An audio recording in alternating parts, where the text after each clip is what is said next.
ቦንጆር ኮመንት አለፉ እንዴት ናችሁ? እኔ ደህና ነኝ። ይሄ ፈረንሳይኛ በአማርኛ የምንማማርበት ዩቲዩብ ቻናሌ ነው። እንኳን ደህና መጣችሁ።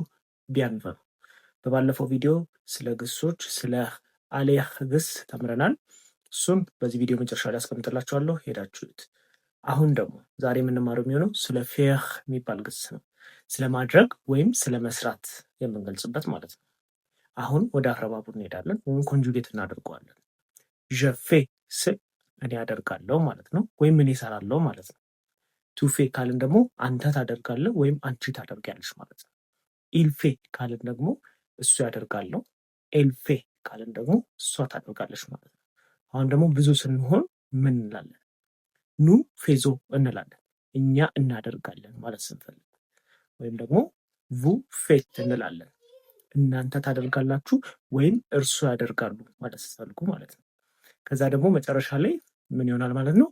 ኢል ፎ ወይም ደግሞ ኤል ፎ ዊዝ ኤስ ወይም አቬኬስ። እሱ ምን ማለት ነው ደግሞ? እነሱ ያደርጋሉ ማለት ነው። አሁን ወደ ምሳሌ ስንሄድ ፌርን መጀመሪያ በስፖርት ወይም ነገሮችን ወደ ማድረግ ስንገልጸው እኔ ለምሳሌ ጀፌ ዱ ስፖርት ማለት እችላለሁ። እኔ ስፖርት እሰራለሁ እያልኩ።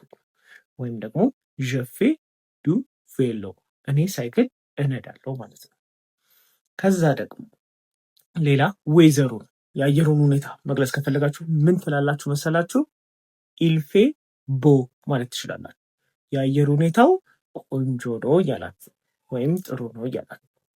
ስለዚህ እናንተም ደግሞ የቤት ስራችሁ የሚሆነው ለምሳሌ የቤት ስራ እንበል ካለን ደቫር ነው የሚባለው። ለምሳሌ የቤት ስራዬን ሰራው ማለት ከፈለጋችሁ ምን ትላላችሁ? ጀፌ ሜ ደቫር ማለት ትችላላችሁ።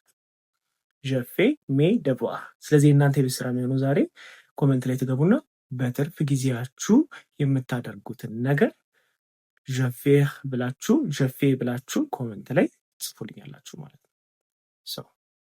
የቪዲዮ ከተመቻችሁ ላይክ አድርጉ። የሚቀጥለውን ቨርብ ደግሞ መማር ከፈለጋችሁ ስለ ፑቫር የሚባል ቨርብ ነው የምንማረው። ሰብስክራይብ አድርጉ።